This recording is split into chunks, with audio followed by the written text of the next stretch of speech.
You're listening to the Stephen A. Smith Show podcast. Time for Straight Talk, brought to you by Straight Talk Wireless. Best phones, best networks. No contracts. Lots of stuff to get into today. What a performance last night by LeBron James. What a shot by LeBron James. What a block by LeBron James. And even that is secondary to what we witnessed from Russell Westbrook last night and the Oklahoma City Thunder. Here's all you need to know, ladies and gentlemen. Here's all you need to know. With 8 minutes and 36 seconds left in the third quarter, the Utah Jazz were blowing the Oklahoma City Thunder and Carmelo Anthony and Russell Westbrook and Paul George out of their own building in Oklahoma City with 8:35 left in the third quarter. By the time 32 seconds was left in the third quarter, the same quarter, the score was tied. The score was tied. What an unbelievable performance we witnessed last night from Russell Westbrook. It was something to behold. And we will get into that in a little bit as this show progresses right here on the Stephen A. Smith Show, ESPN Radio. But tonight is the night of the NFL Draft. And unfortunately, the lead story is not that the Browns are suddenly looking at Baker Mayfield as the top pick in the NFL Draft. The lead story is not that the Jets may have been screwed because they moved up to the number 3 slot in hopes of grabbing a Baker Mayfield. The lead is not that the New York Giants are going to draft Saquon Barkley, or they may end up taking Sam Darnold out of USC. The lead is not Josh Rosen and his opinionated tendencies, and whether or not that may cost him being a high pick in this NFL draft. The lead is not Josh Allen, and whether or not his talents out of Wyoming, despite the fact that he's only completed 56% of his passes last season, warrants him being the number 1 overall pick. Oh, no. None of that are the top angles that we get to broach today. The news of the day is very, very simple. The lead news heading into this NFL draft is that Josh Allen apparently did not do a good enough job of checking his Twitter account, the timeline associated with it, and making sure that tweets that should never be seen were deleted. Turns out that it was not. And as a result, here we are, Josh Allen, quarterback out of Wyoming, is now looking at his future under a different lens. Apparently his draft stock may be in a bit of trouble. On the eve of the NFL draft, offensive tweets from the potential number 1 pick surfaced on social media. He acknowledged to yours truly via a phone call at about 2 a.m. this morning.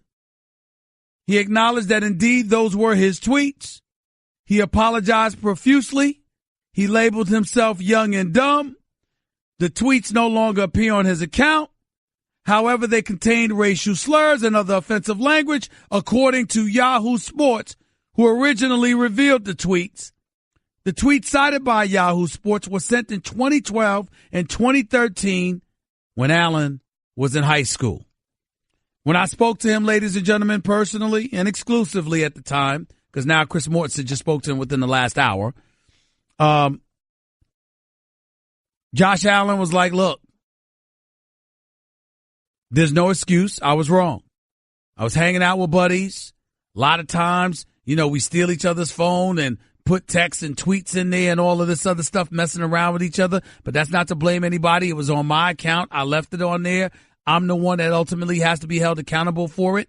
One of the tweets he got was from the show Modern Family. If it ain't white, it ain't right. The others was where they were spewing the N-word. I don't think you N-words want a troubled son. Another one, N-word trying to get at me. Another one about to show up these N-word at Pong. Gonna do it, et cetera, et cetera. One was from what was it? Stay Screaming or whatever it is. Stay Scheming by Rick Ross. That's what he told me. It was true. You look at Rick Ross's lyrics from that song, that's where he seemed to have gotten one of them from. Modern Family, I saw it, I looked it up. It was true. But here's the thing, ladies and gentlemen. I'm going to be a straight shooter, and here's the reality of the situation. Although, as a black person, you never want to hear the N-word coming out of anybody else's mouth. Anybody's mouth that ain't black. Particularly and specifically somebody white. Let me be very, very clear. This is the same thing that I said about DiVincenzo when folks were asking him about offensive tweets, you know, from when he was in high school, the night he won the national championship for Villanova and the most outstanding player award. Let me be very, very clear with what I'm about to say. I hold adults far more accountable than I'll ever hold kids. This happened in 2012, 2013. Come on, y'all. I'm not condoning what Josh Allen did. I understand there's some people that's going to wonder what's in his soul, what's in his heart. Who is he really? What is he really all about? I understand those questions. And those are legitimate questions, but there is no way in hell that this should interfere with his potential draft stock. No way. If you were going to pick him number one, this shouldn't stop you. If you're going to pick him number two, this shouldn't stop you. If you were going to pick him number 3, 4, and 5, this should not stop you. At all. Ladies and gentlemen, I don't even want to think what my life would be like if I was judged upon what I did when I was age 15 to 16 years old. Josh Allen's 21 years old. When this happened, he was 15 or 16 years old in high school. Come on, everybody. Let's pump the brakes just a touch. Let's pump the brakes just a touch. Now, actions might be different. You assault somebody, rape somebody, murder somebody. That's different. That's harm to another human being. Regardless of your age, you got to pay the piper. But when the issue is just a poor use of words, I can't sit here with a straight face and try to hold a 15 to 16-year-old accountable. I can't do that. And I'm not going to. I'm not absolving Josh Allen from making those mistakes. I appreciate the fact that he acknowledged that he was young and dumb and immature and that he owned up to his mistake. I appreciate that. I was on the phone with him for about 20 to 30 minutes. He was incredibly contrite and apologetic, and he didn't make any excuses. He said, Mr. Smith, it was me. I was stupid. I messed up bad. He said, I even went on, the timeline. I asked him whether or not he told NFL teams about this. He said, no, I just tried to check my account and see to make sure it wasn't there. He said, and I didn't see anything. So I thought nothing of it and I moved on. Now, some people might look at that and they say, that's a form of guilt. You're trying to hide it.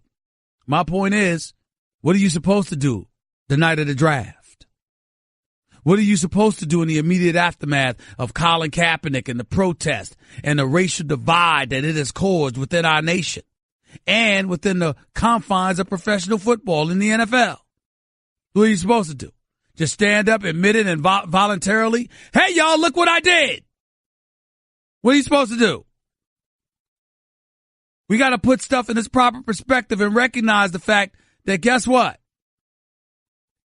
He shouldn't have done it. There is no doubt about that. But if he was fearful of the potential ramifications, how can we possibly hold him accountable for that? Is that not real? Is that not legitimate?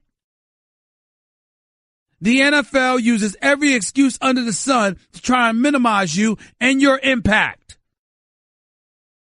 They want an excuse to sit up there and label you and stain you.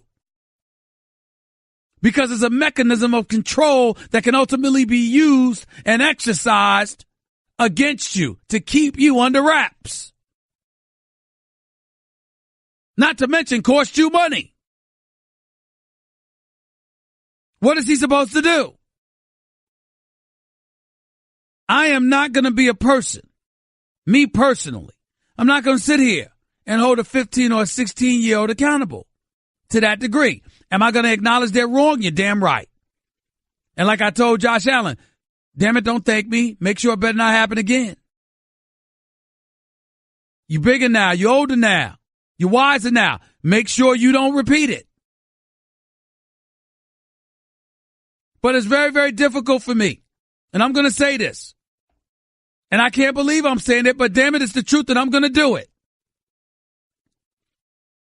When you're a kid, growing up in this day and age, in this culture, particularly if you're a hip-hop fan, which many, many, many white kids are, and they don't just love Eminem. Remember, Eminem became a hip-hop artist because he was a fan. And this particular black brother that you're listening to, I'm one of Eminem's biggest fans. I think he's sensational. But when we live in an age where hip-hop and some of the lyrics emanating from it is not only condoned, but damn near encouraged. And that's the generation that these kids are coming up in. Should they be alerted that if you're not black, it ain't all right? Yes.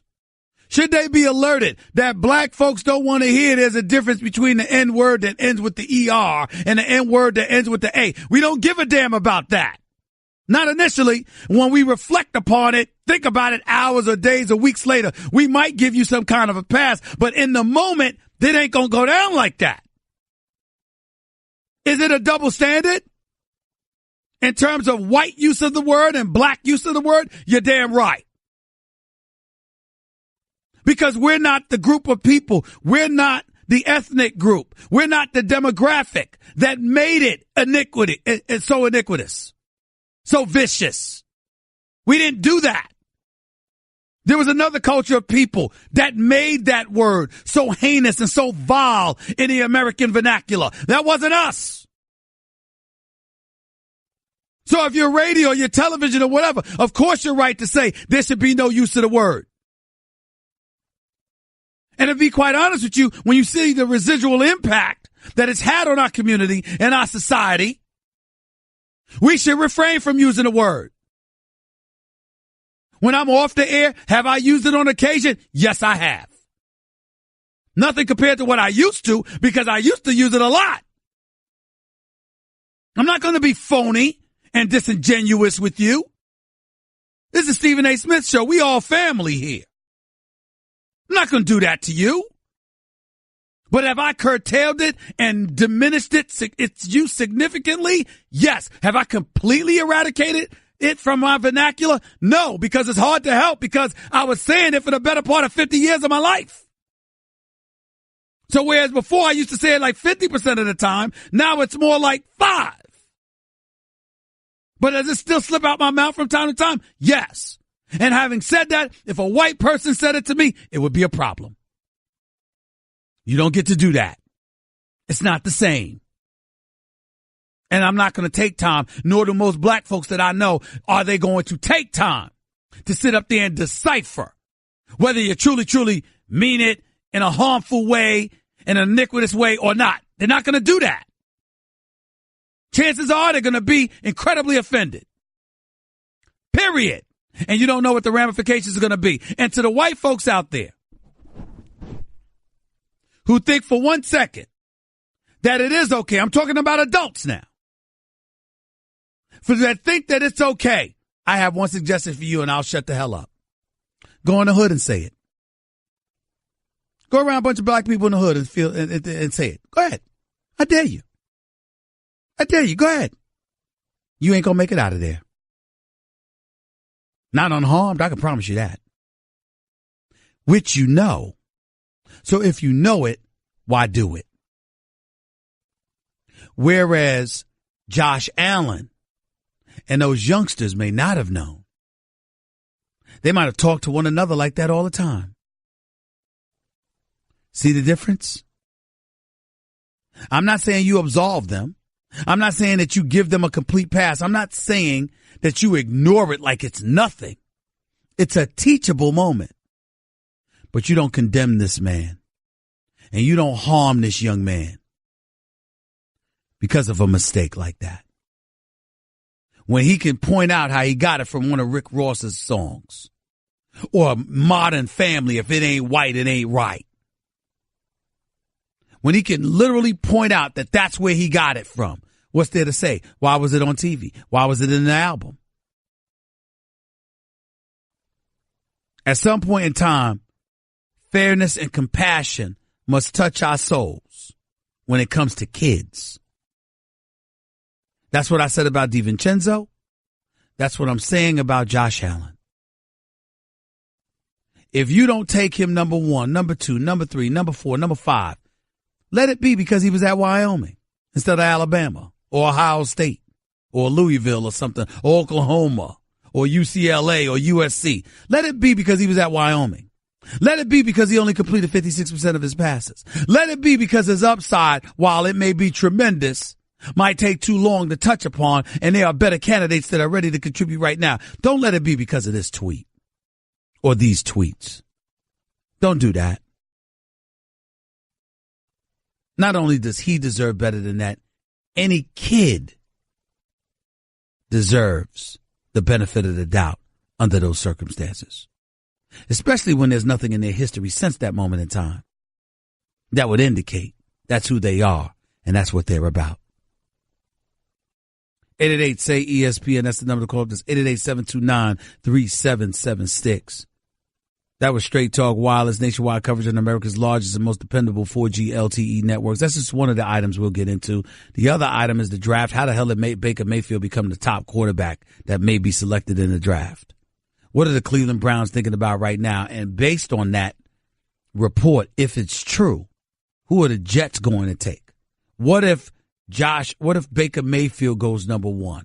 What if Sam Darnold goes number 2 to the Giants? What do the Jets do? Because they desperately need a quarterback. What do they do? We know that the Giants should probably take Saquon Barkley. But what if they don't? What should the Jets do? That's a huge, huge question mark, where we're in desperate need of an answer. 888-SAY-ESPN. It's 888-729-3776. Outside of that,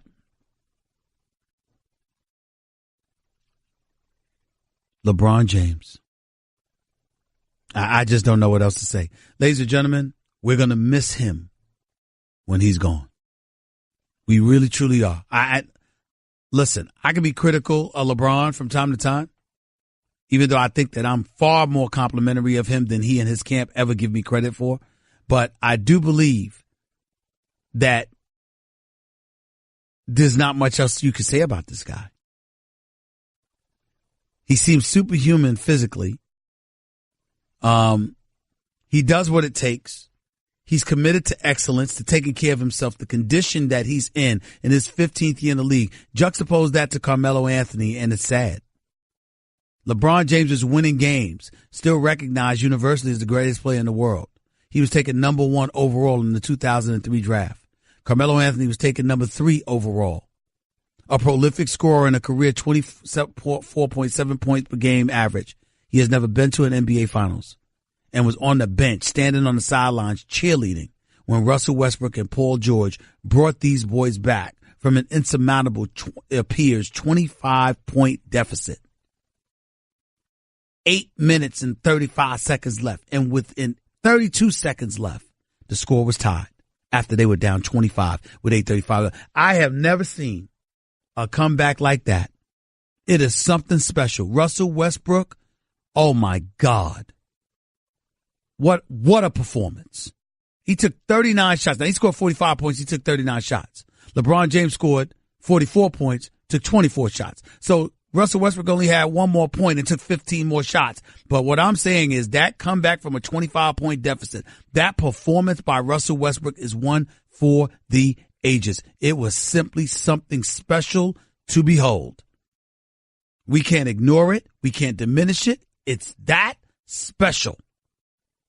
And as a result, I think Steve Smith on NBA TV said it best.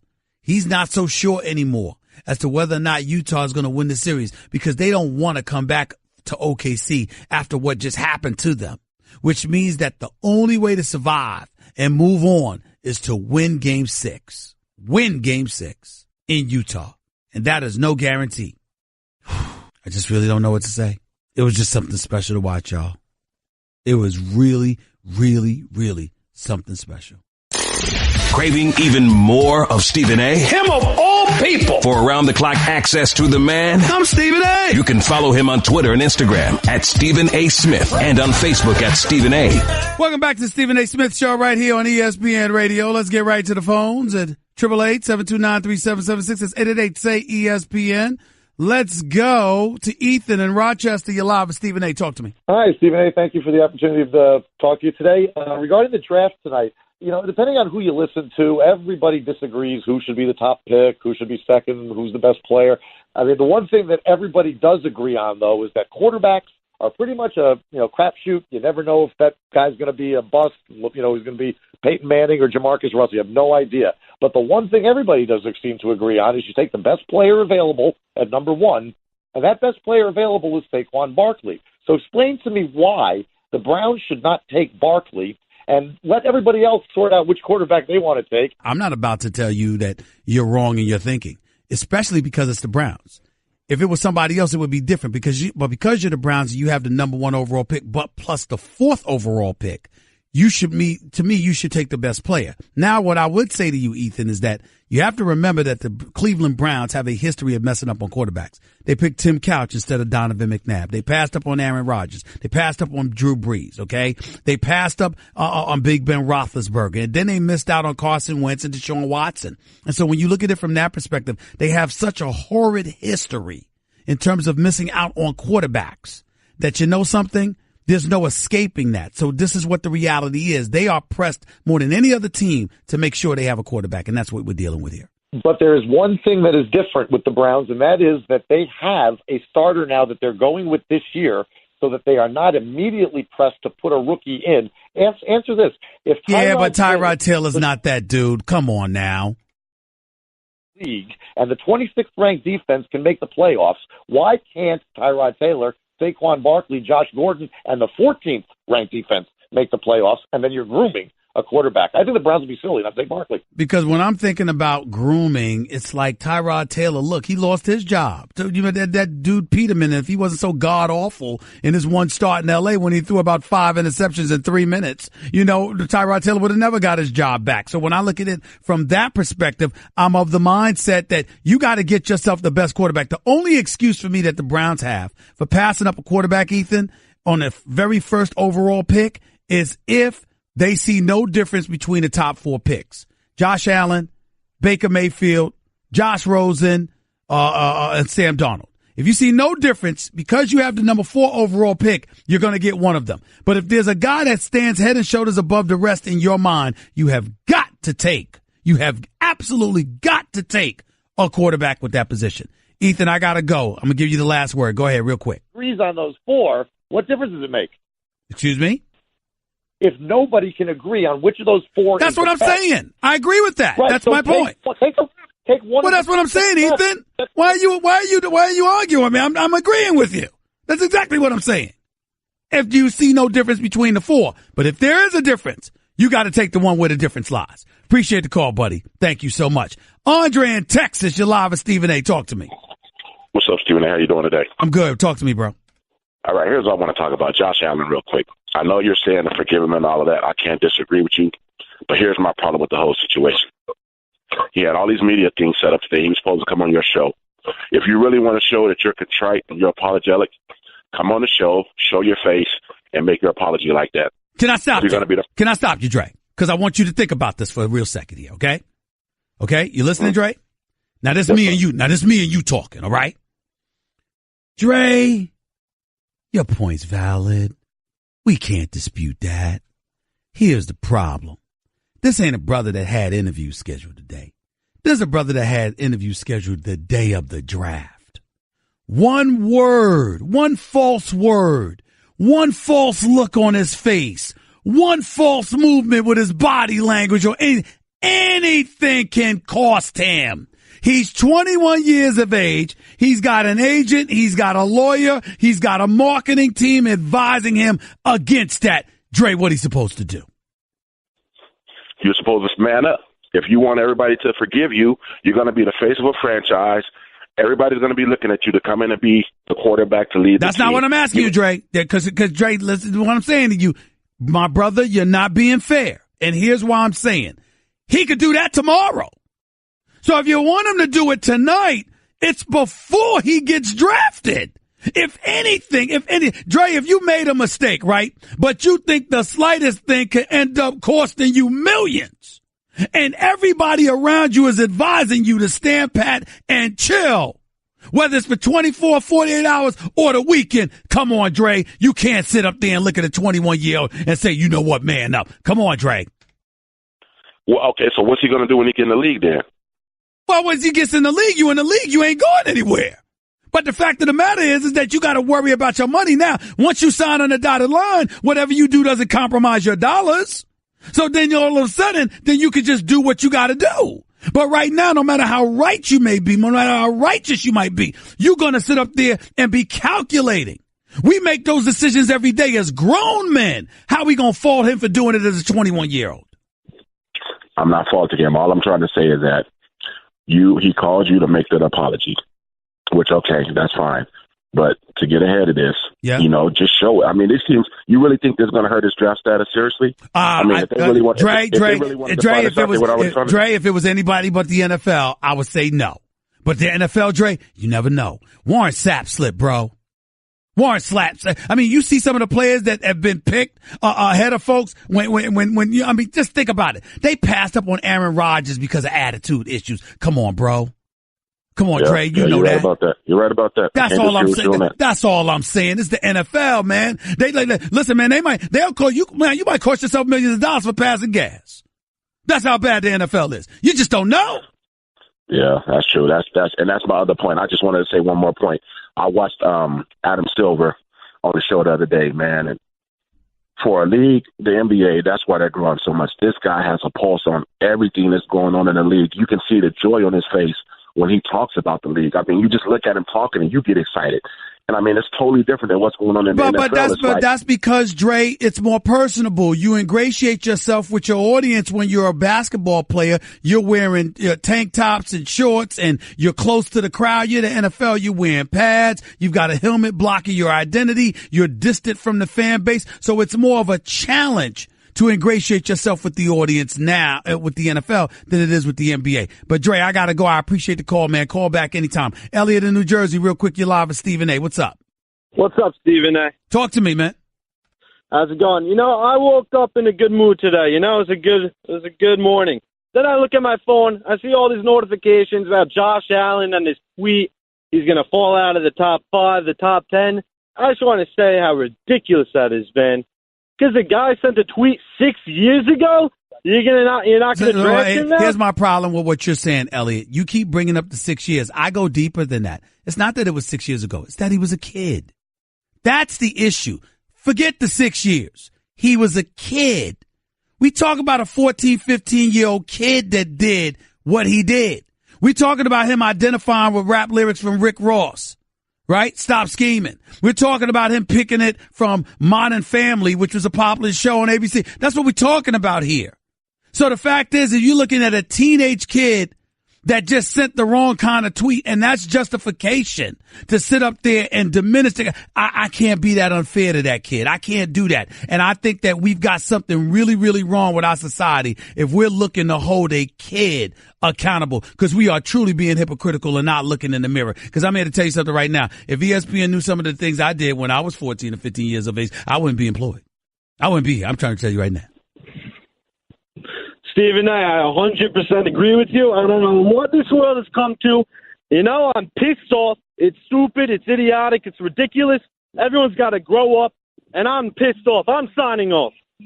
All right, man. I appreciate it. I don't blame you. But you know what? I would say to you about it, Elliot. You're being a bit premature because there's nothing to be ticked off about if he gets drafted number 1. What if he gets drafted number 1 tonight by Cleveland? What's there to be ticked off about? Wait and see. That's what makes this draft arguably the most compelling in years. That's just a sample of what you'll hear on the Stephen A. Smith Show. Weekdays at 1 p.m. Eastern on ESPN Radio and the ESPN app.